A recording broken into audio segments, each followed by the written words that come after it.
as we meet here in Ayrshire tonight, I want to begin with this point. There is a postcard in the National Library of Australia from James Keir Hardie to Andrew Fisher, from Labour's first MP, living in Cumnock, to Australia's first Labour Prime Minister, born and bred in Cross House. Dated the 14th of December 1907, the postcard reads, "Fraternal greetings from the workers in the old homeland to their comrades in the new. The aim of our worldwide movement is the same, the economic emancipation of Earth's toiling millions." It's a message that reminds us at the start of our debate tonight that from its very beginnings, the Labour movement was not a nationalist movement, but a worldwide movement, not defined by geography, but by politics.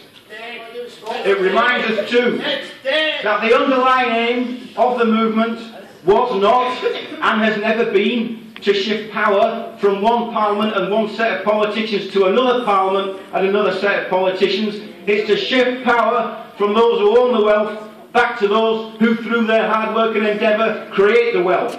That's the decisive struggle for us. That's the real division in society, not between England and Scotland, but the division between working people and the idle rich. And let me say this, the coalition government and its attempts to destroy the NHS in England, to dismantle the welfare state right across the UK, has nothing to do with their Englishness and everything to do with their Tory ideology. These attacks are not anti-Scottish, they are anti-working class. Now, we will hear tonight that a yes vote in September will mean we will never again have a Tory government running Scotland. But the plan before us is the opposite. Scotland's interest rates, exchange rates, inflation targets, growth targets, employment targets, public debt ratios will be set by the rest of the UK at the very point Scottish representation is being withdrawn.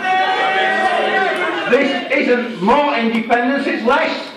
It's claimed in the white paper that if we vote no, I quote, "decisions about Scotland would remain in the hands of others." But that's precisely what will happen if we vote yes. We might not have an elected Tory government in Scotland, but we'll have an unelected Tory government that we can't vote out running our economy. And if you believe, like I do, that the existing economic model is not working, that it needs fundamental change, then we demand an economy of the people, run for the people, by the people, not by the Jim Ratcliffes of this world. Then we need to act at the level where economic power lies. The commanding heights of the Scottish economy are now dominated by wholly owned subsidiaries of foreign multinationals and corporations listed on the London Stock Exchange. By last year, the Scottish Government's own figures showed that fewer than 18% of all big businesses in Scotland were Scottish owned. That's not to talk Scotland down, it's to talk the hard facts of the Scottish economy today. And we can't willfully ignore those facts.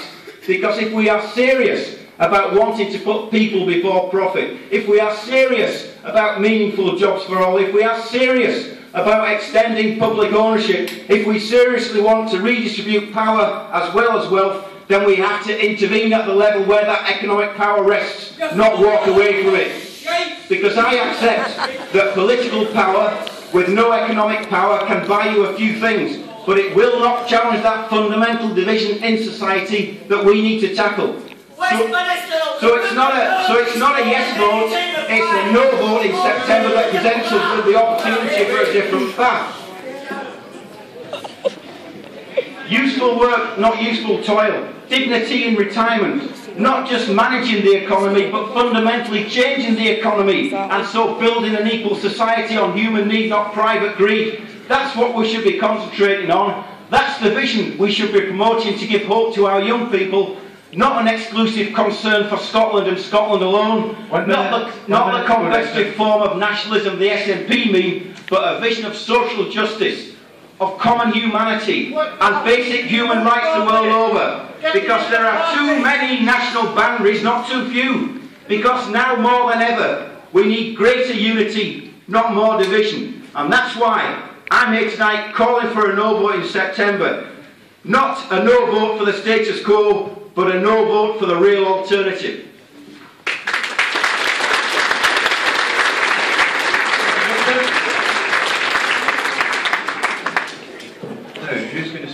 Fiona from the James County.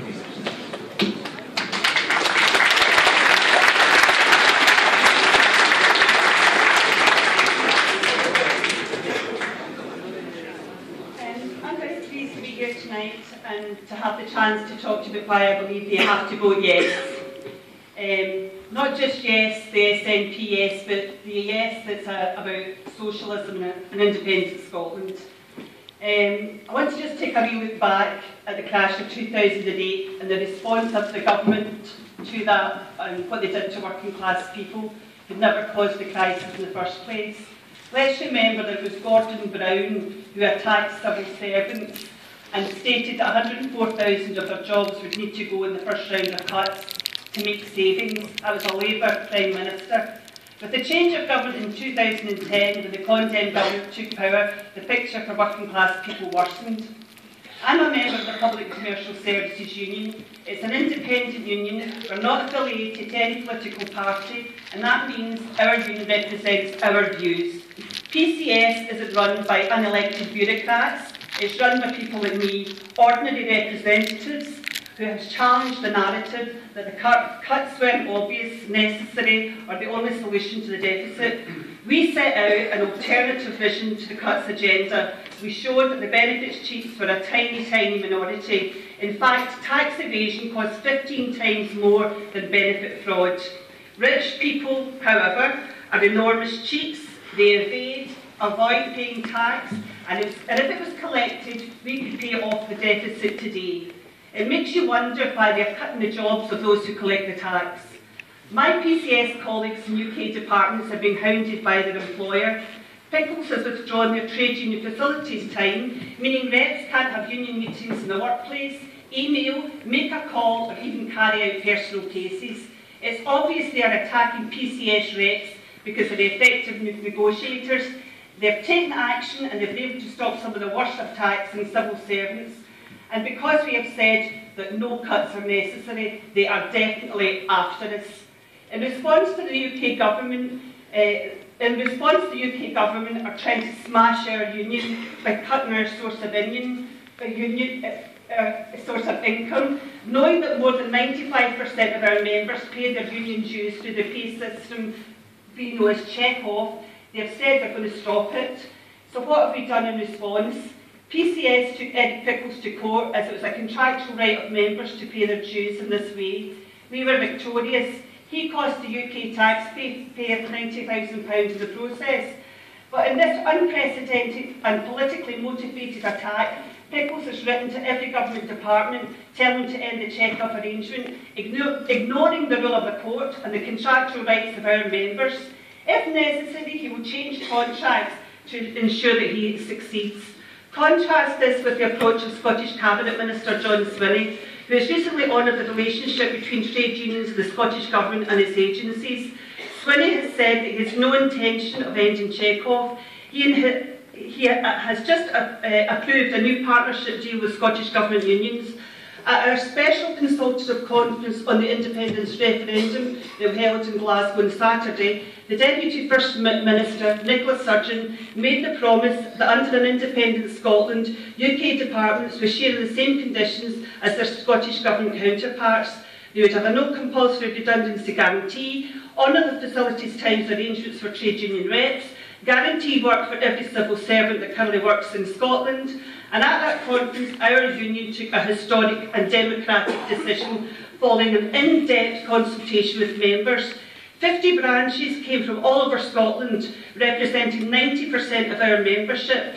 With a mandate from the branch through huge discussions and debates within their branches, they made the decision that PCS should campaign on the industrial issues with all sides of the debate, inform members, hold hustings and continue to involve them in how they're going to vote in September 18th. 1 minute to go. However, the big story of the day was that absolutely not one single branch voted for no. That is damning indictment of the Better Together campaign, not one branch for no. I want to appeal to you now to vote yes. You will never have the opportunity again in your lifetime to make a decision that will have such a profound and life-changing effect on you, your family and your communities. This decision isn't about an allegiance to a political party. It's not even about Tory rule or Home Rule. It's about thinking what is best for your class rather than your country. Socialists believe that if we nationalise our oil, our utilities, Grangemouth, as socialists creating green jobs under the control of workers, we could create a vision of a socialist world that could change the lives of millions, not just here in this country, but all over the world. That is why I'm asking you, unlike the leader of the Scottish Labour Party, Joanne Lamont, who said that Scots don't have the genetic capacity to make decisions, make that decision yourselves. Vote yes. I believe in the working class. I believe in our intelligence, skills and abilities. I believe that sometimes in our lives we have to take a deep breath and take a leap of faith. Believe that we in this room, the working class of this country, can deliver a better world than that bunch of millionaire bully boys down in London. All you have to do is say yes. Yes, in the belief that another world is possible. Yes, that we have the intellectual capacity. Yes, that we have the political strength. Are we ready for independence? I strongly believe yes.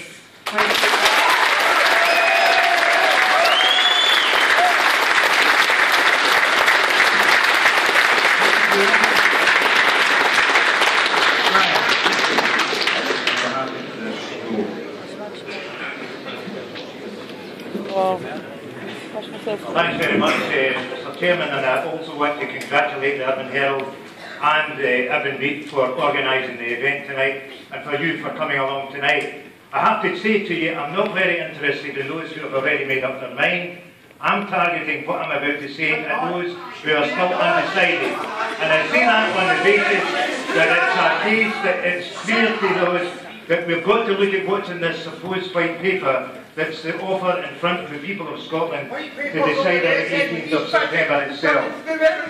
Now, the white paper records that 16% of all those in the private sector workers in Scotland are employed by companies whose owners just stop here, please. Folks, we want to hear all the speakers, please. Okay? So, please show a bit of respect. If you're not going to show respect, can you please just speak?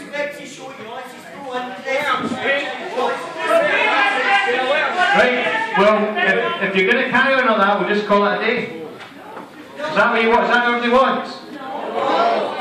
Right, will you please give the chance for people to speak at the front? There will be the chance for the other side to give their views as well in response to what has been said here. Please, can you just show a bit of respect? You're starting to sound like the Speaker in the House of Commons. The white paper records that 16% of all private sector workers in Scotland are employed by companies whose ownership rests outside Britain. In fact, 34% of all private sector employees work for companies which are owned outside Scotland. For bigger enterprises, that is those employing more than 250 people, which generates 64.5% of all turnover in the Scottish economy and therefore represent the major engines of economic development. 64% work for companies ultimately owned outside Scotland itself. Many of them are either London Stock Exchange quoted companies or subsidiaries of overseas owned multinational companies. So the SNP's blueprint for independence in economic terms doesn't provide for greater independence, it actually provides for rather less. Those on the left of Scottish politics who believe that a yes vote would create the conditions for an immaculate conception of socialism are misplacing their faith.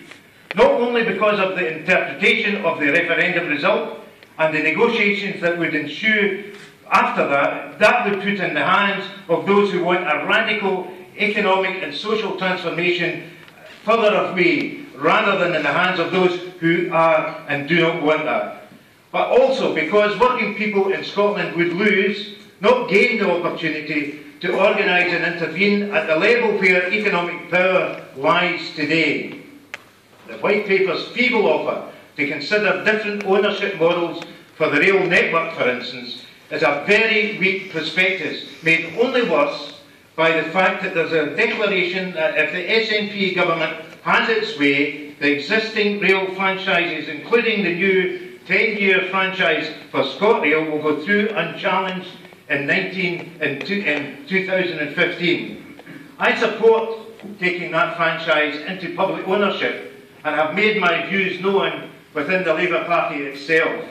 Of course, in response to this and other debates arising from the White Paper, the Labour Party itself must regain its vitality, focusing not simply on what it would do in power, but what it can do in opposition. And it must campaign in Parliament, but it also must agitate outside too. One clear and intelligent message is the Yes campaign's economic case simply lacked credibility that did not weaken the demand for pursuit and popularisation of a credible case for change stemming from a no vote.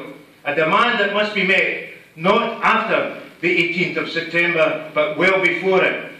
Now, the undecided people have to make up their minds what the advantages of the union have been and will be if there's a no vote. I would argue that it would remain that there would be a place at the top level of politics across the world with world leaders, which would be missing if Scotland were to go in itself. There would be a base, and is a base, for investment to do business in the UK. There's a strong marketplace. There's social justice that isn't there in other countries in the world. There's a stability that would not be there in a separate Scotland initially. There's a strong defence of the realm in the Scottish and the UK-wide base. A strong currency, which today we call the pound. A united kingdom, not a fragmented one. Those who are on offer looking at the yes vote, there is uncertainties that it's creating. 1 minute. It's a fragmented and diminishing marketplace, and there's no control over the currency offer. A wish list without any real answers to the White Paper is like a fairy tale. There's more centralisation in the Scottish Government than there is anywhere in the democratic world that I know. And there's an uncertain membership of Europe. I have no wish whatsoever to see the Union Jack ripped up to satisfy the narrow interests of those like Alex Salmond, and I say to you to vote no on 18th of September to secure a certain future for our very proud nation.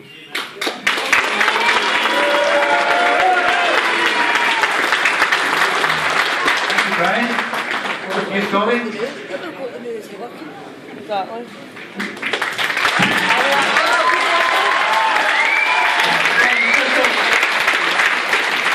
We've got 5 minutes and there's so much to say, so I'm going to speak a wee bit faster than normal because I really want to try and take up some of the points that have been made already. Credibility was used an awful lot by Brian. Credibility. And he cheat to talk about the railways being in private hands. For 13 years with the Labour government, and they never took the railways back into public ownership.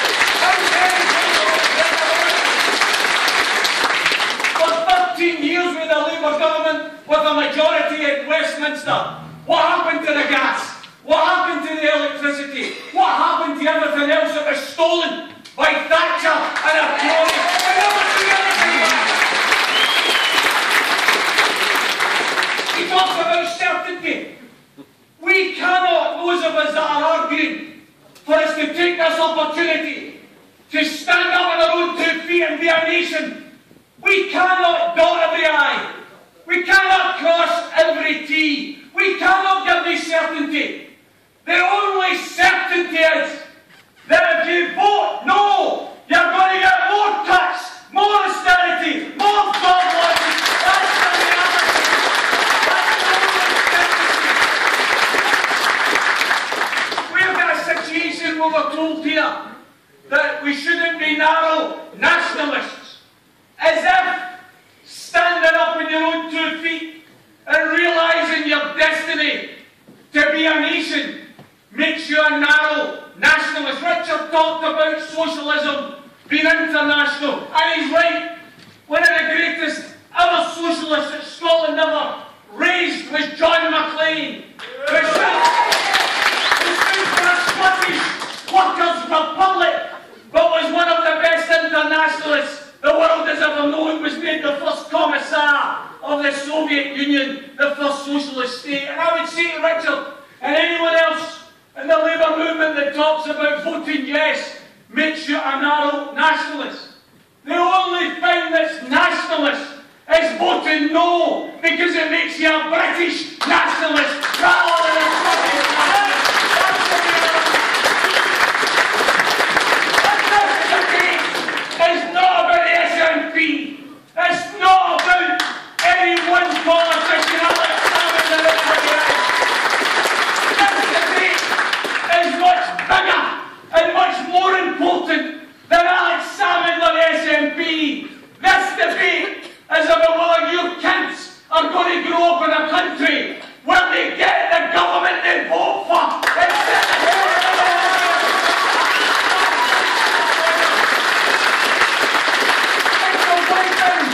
One thing alone in relation to the bedroom tax, a vile, pernicious attack on the poorest and the disabled in our society. Brothers and sisters, 91% of Scotland's political representatives voted against the bedroom tax. But we still had the bedroom tax foisted upon us. Come on! What is the nature of Scotland? Scotland has communitarian values. Scotland believes in public services owned by the public. Scotland believes in a public health service. Scotland believes in a public mail service, which is going down the Swanee as soon as you vote no, because they've already agreed to privatise it. We have an opportunity here, don't we? We know the type of Scotland we're capable of building. A Scotland that does put people first. A Scotland that says, 2 weeks ago, when the Westminster government announced they're going to spend £2.5 billion buying 14 new super-duper fighter jets.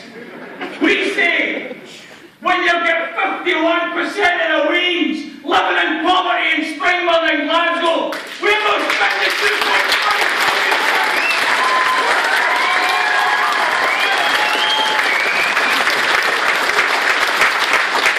We believe those of us in the yes camp, we believe we have a vision of a better Scotland.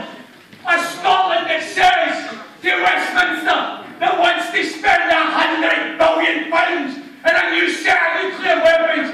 No! We're not spending £100 billion in nuclear weapons. We're spending it improving the pension. We're spending it improving the minimum wage. We're spending it in raising our kids out of poverty. That's the type of Scotland we're going to build, for God's sake. We'll get more partners in Scotland if we've got elected Tories. That's the tell you. That's the tell you of Scotland that we're going to have. That we're going to have if we vote yes. That's why this debate, brothers and sisters, this debate is about hope over fear. All we get from the yes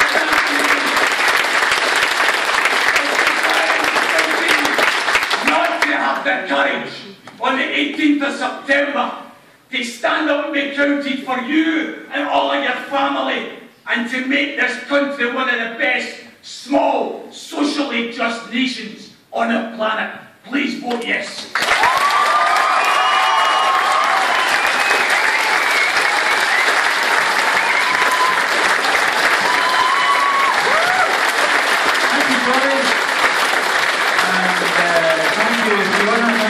Thank you, Richard, for passionate presentations.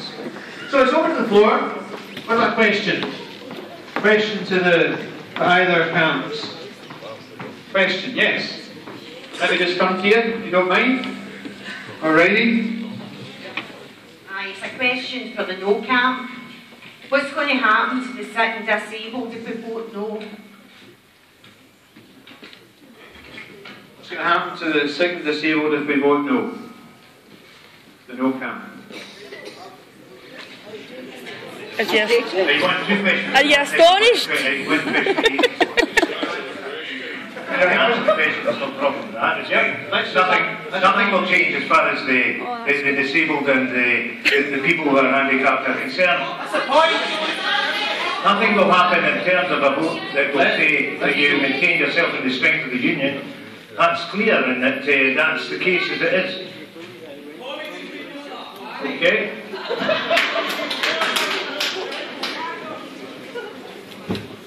that mean that it's going to keep ATOS and keep people going through hell when they get these letters through the door? No, certainly not. Absolutely not. Okay, another question. Right, here's one just before I get somebody's hands up, because we got you to fill in questions and we're going to ask some of these. Is the comparison between Scotland and Norway helpful? Either side. Tommy? I think it is helpful because Norway is an example of a small country with less population than us that is very economically successful in relation to all of the economic indicators. They're considered to be the fourth richest country in the world. In terms of the indicators of happiness, they're second in the world. The UK is 16th. We have a situation where they have a natural resource in relation to oil. We've got more than that. We've got more oil than them, and we've got more natural resources as well. What the Yes camp have to get to grips with is even the economic movers and shakers, Standard & Poor's, have said that an independent Scotland without oil would still have a AAA rating because of its economic capacity in manufacturing. That's a reality. With oil and gas, we're even higher. Without it, we are still a viable economic nation, and that's a fact. Thank you very much. Richard? Yeah, I mean, I've never taken the view that if people voted yes in the referendum, that the sky would come crashing down and the lights would go out. I think there is an argument that says that you could have a sustainable, independent, separate state of Scotland. What I'm arguing is, if you want the big changes that I think you need, if you want to capture control of the levers of economic power, you would be withdrawing from the opportunity to do that if you voted yes. So I want to build a different Scotland, I want to build a different Britain, I want to build a different world. But you've got to intervene at the level where the power is. And Tommy walking away from the levers of power which exist. People tonight need to understand, Tommy is not going to be the first Prime Minister of Scotland. It's going to be Alex Salmond if it's a yes vote. And he's got very different...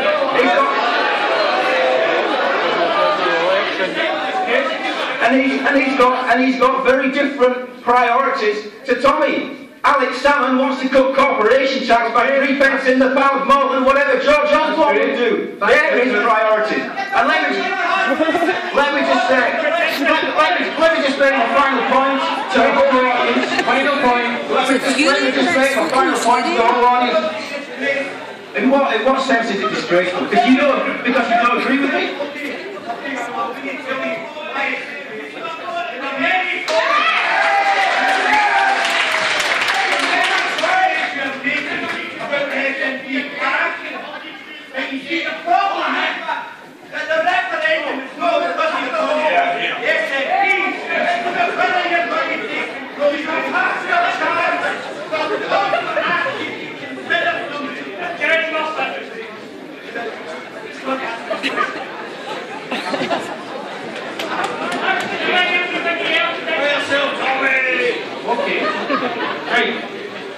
I'll use my card here. Let's see, we've got, if the result is no,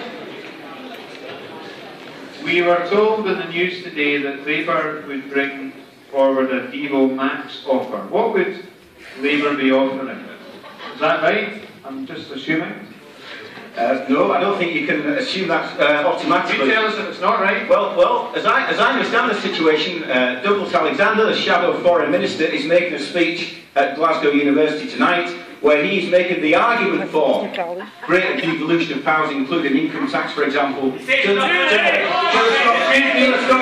Scottish Parliament. But I'll just stop you there, Richard.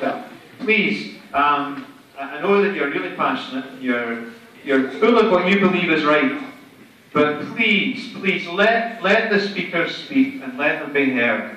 Okay? I want to give everybody a chance. You know, I'm not on anybody's side here. I'm trying to facilitate, I'm trying to enable a reasonable debate to happen here tonight. And if we just have folk shouting the way they're shouting, we're not going to get anywhere. Please, would you please help me here? Okay? hear what you have to say. Thank you. Yeah. So he's making a speech tonight where he's calling for greater devolution of powers, but he's making it in the context of an internal Labour Party discussion and debate, which will come to a conclusion at the Scottish Labour Party conference in 3 weeks' time in Perth. So in 3 weeks' time, you will know what the Labour Party's plans are on further devolution. Okay, that's it. Thank you. Yeah. If we can cut to the real truth here, isn't it the case that Labour knows full well that without Scottish votes and without Scottish MPs, it can never win another election in Westminster? Isn't it the case that Labour are putting Scottish Labour before the Scottish people? That's the real motivation behind the Better Together campaign. How you can bend and bend with these people is beyond me. Ian, that's not true. You know it's not true. The Labour government were formed throughout the period that I've been in Parliament, but on the basis of English votes and not Scottish votes alone. Why does the law go and go to actual shagging law to remove our civil rights of speech? Why to go in bed with them? They're not in bed with anybody. You've got speech tonight and you're making very good use of it, I'm sure. Try to make a joke, it's not funny. Okay, right. I'll get to you folks at the back. I'm looking. Oh, excuse me, friends at the back. Just give me a break, okay? I'm trying to spread the debate here. No, you're supposed to spread the debate. That's what it is about, it's a debate. Yes. And so what I'm looking for, I'm looking for someone who's not decided yet. I'm looking for someone who's not decided yet. Which side? I want a reasonable, straightforward question. Who's that? You got a question though? Right, I'm looking for a question. Okay? Try getting the van now. Where's the guarantees that Scotland won't get to keep the pound? These are just scare tactics. That man standing up there to say that he's not targeting people that are on any way up because he's trying to bully them into voting yes with these scare tactics saying that we're not going to get to keep the pound, we've not got enough oil and stuff like that. It's ridiculous. I mean, it's just bullying tactics. So is it bullying tactics? Well, I don't see it as that, I'll be honest with you. It's a fact of life. And it beggars belief to think for a minute that if you're in a separate nation, that you can tie yourself to another country's currency without it in some way or other being in the responsibility of you. It's just not possible. The Bank of England will take that responsibility and Scotland will have to be part of that in terms of the position as it exists, and will have no say in how you set any of the targets as far as that's concerned. Okay, thank you. Do you want to say anything? Yeah. Fiona or Tommy? I think it's very, very important for everyone to understand that the enormity of what we're looking at here in September. We're looking at the breakup of one of the oldest, biggest